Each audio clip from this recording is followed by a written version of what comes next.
नमस्कार. जय गुरु. मी धनंजय विठ्ठलराव डाखरे आणि मी सौ संप्रदा धनंजय डाखरे आपल्या सर्वांचं आमच्या यूट्यूब चॅनलवरती मनापासून स्वागत करते, ज्याचं नाव आहे गुरुदेव प्रतिष्ठान. या चॅनलच्या माध्यमातून आपण ग्रामगीता अध्ययनाची पॉडकास्टची एक सिरीज चालू केलेली आहे आणि आज बघता बघता आपला 39वा दिवस या ठिकाणी आलेला आहे.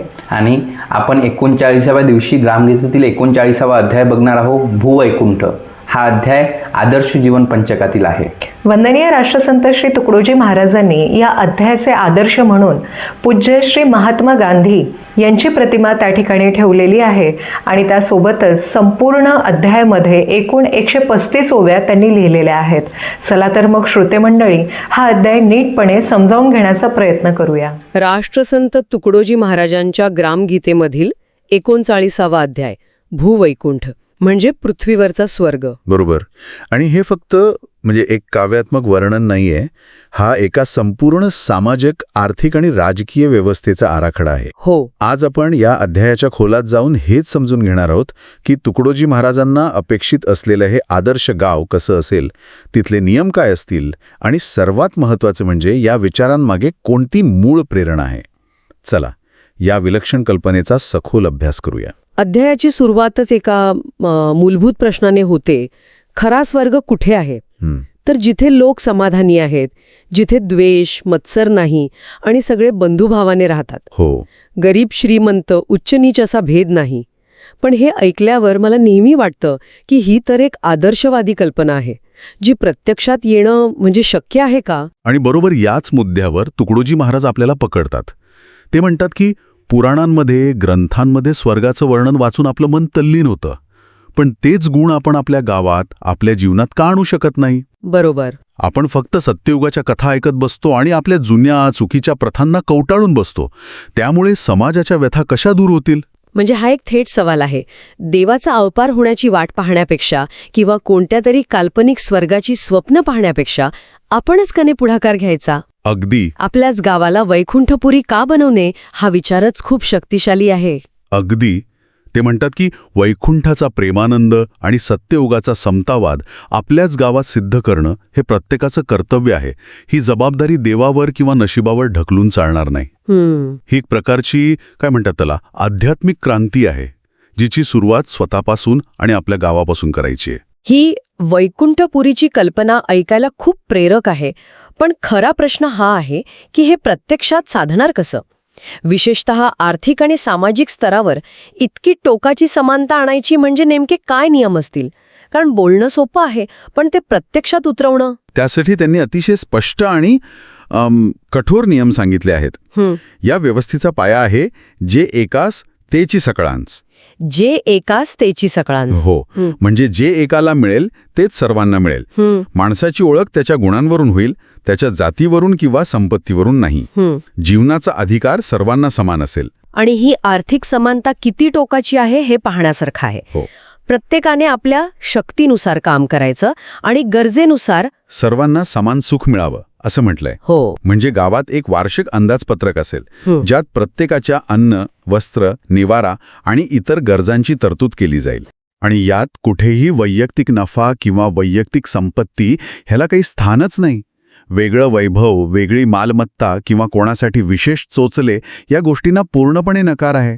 म्हणजे विचार करा, सर्वांसाठी एकाच प्रकारचे कपडे, एकाच प्रकारचे दागिने, एकसारखाच आदर आणि एकसारखंच जेवण. अगदी. सणवार सुद्धा सर्वांसाठी सारखेच. ही जी गावाचं अंदाजपत्रक आणि गरजेनुसार वाटप ही कल्पना आहे, ती ऐकताना मला आजच्या काळातल्या युनिव्हर्सल बेसिक इन्कम किंवा इस्रायलमधील किबुत्स ह्या संकल्पनांची आठवण होते.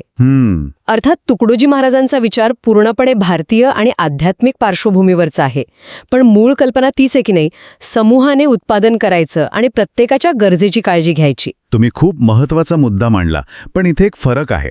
पाश्चिमात्य संकल्पना ह्या बहुतांशी आर्थिक किंवा सामाजिक सिद्धांतांवर आधारित आहेत. बरोबर. तुकडोजी महाराजांचा विचार मात्र आध्यात्मिक आहे. हा नियम वरवर पाहता आर्थिक वाटला तरी तो पूर्णपणे मानसिक आहे.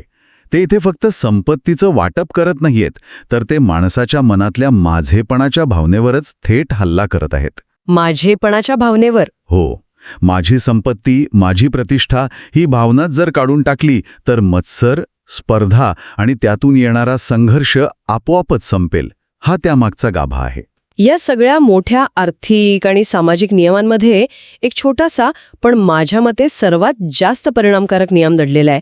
तो वाचल्यावर क्षणभर मी थबकलेच. कोणता? तो नियम असा आहे की जर सणाच्या दिवशी गावात कोणाचा मृत्यू झाला तर संपूर्ण गावाने त्या दिवशी गोडधोड बनवू नये. हो तो दिवस सोडून दुसरा दिवस सणासाठी नेमावा. हो, हा नियम या संपूर्ण तत्वज्ञानाचं सार सांगतो. या एका छोट्याशा गोष्टीतून संपूर्ण गाव एका भावनिक धाग्याने कसं जोडलेलं आहे हे दिसतं. अगदी. एका व्यक्तीचं दुःख हे माझं वैयक्तिक दुःख नाही, ते संपूर्ण गावाचं दुःख आहे. आणि गावाचा आनंद हा माझा एकट्याचा नाही, तो सगळ्यांचा आहे. मी आणि माझं याच्या पलीकडे जाऊन आपलं गाव ही भावना किती खोलवर रुजवण्याचा हा प्रयत्न आहे हे यातून स्पष्ट होतं. बरोबर. आणि हाच सामुदायिक भाव केवळ अर्थव्यवस्था किंवा दुःखद प्रसंगांपुरता मर्यादित नाही, तर तो लोकांच्या दैनंदिन जीवनातही पूर्णपणे उतरलेला दिसतो. हो, या आदर्श गावात सर्वांच्या उठण्याची वेळ एक, घरकाम आणि सफाईची वेळ एक, ध्यान आणि प्रार्थनेची वेळ एक.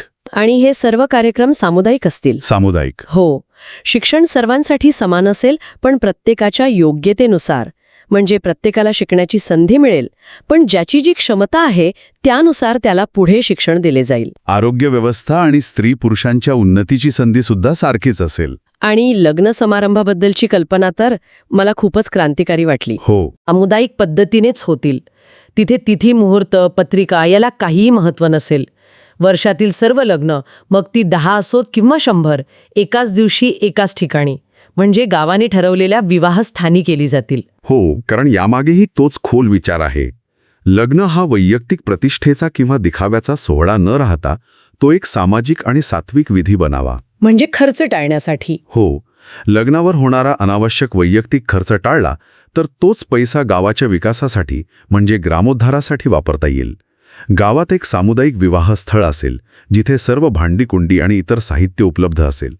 यामुळे कोणावरही कर्जाचा बोझा पडणार नाही. पण मला इथे एक प्रश्न पडतो. भारतात लग्न समारंभ हे केवळ एक कार्य नसतं. ते कुटुंबाच्या प्रतिष्ठेचं, सामाजिक स्थानाचं एक प्रकारे प्रदर्शन असतं. बरोबर. वर्षानुवर्षे चालत आलेल्या या परंपरेला इतक्या सहजपणे छेद देणं हे शक्य आहे का? या बदलाला होणारा संभाव्य विरोध हाताळण्याबद्दल काही सूचना आहे का? हा खूप व्यावहारिक प्रश्न आहे.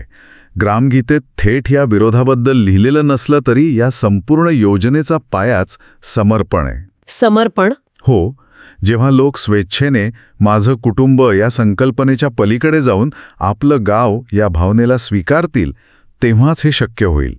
हा बदल कायद्याने लादता येणार नाही, तो वैचारिक परिवर्तनातूनच येईल.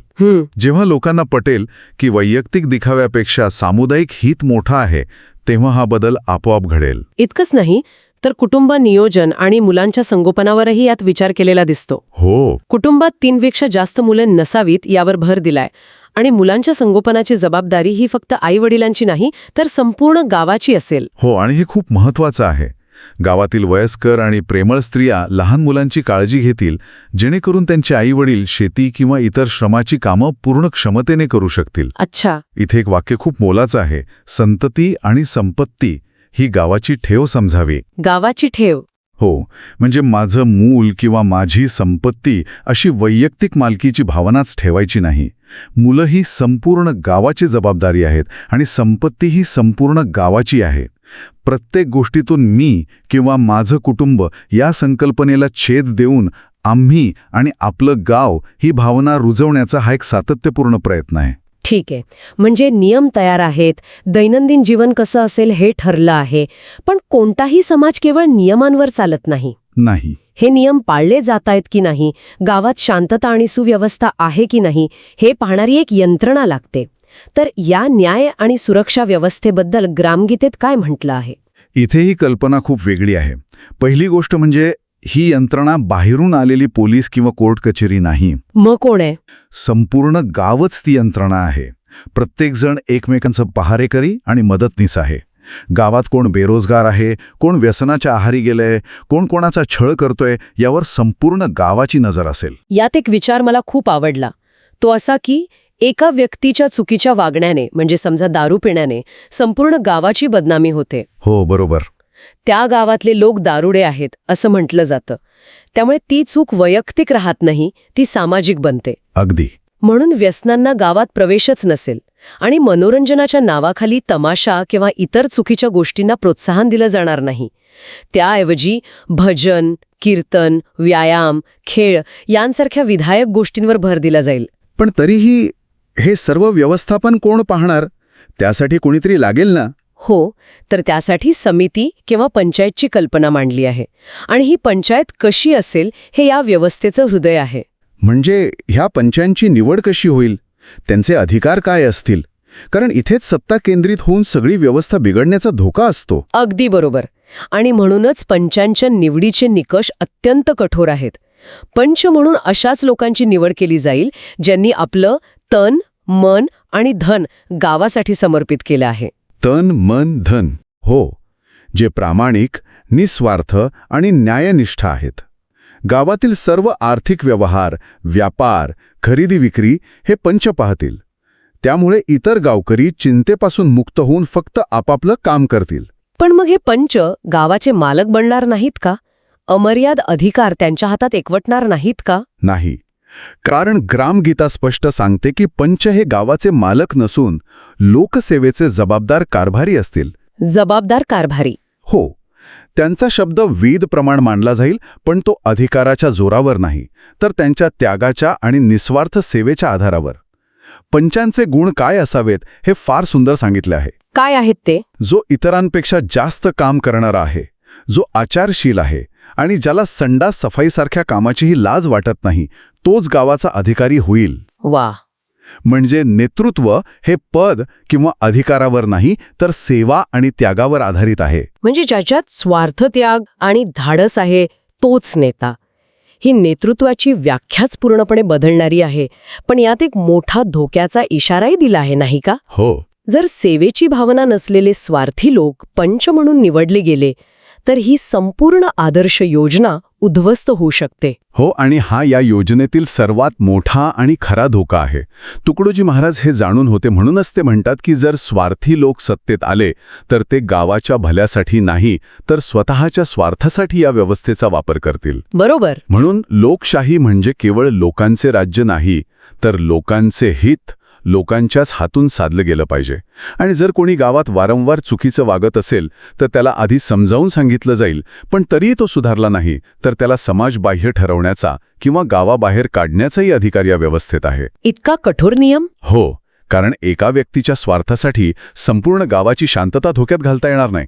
ही आदर्श गावाची कल्पना, हे ग्रामराज्य, हे फक्त एका गावापुरतं मर्यादित आहे की यामागे काही मोठी व्यापक दृष्टी आहे? यामागे खूप मोठी आणि वैश्विक दृष्टी आहे. तुकडोजी महाराज म्हणतात की ग्रामराज्य म्हणजेच रामराज्य. ग्रामराज्य म्हणजेच रामराज्य. हो, स्वावलंबन हेच खरं स्वराज्य आहे. याची एक साखळी आहे.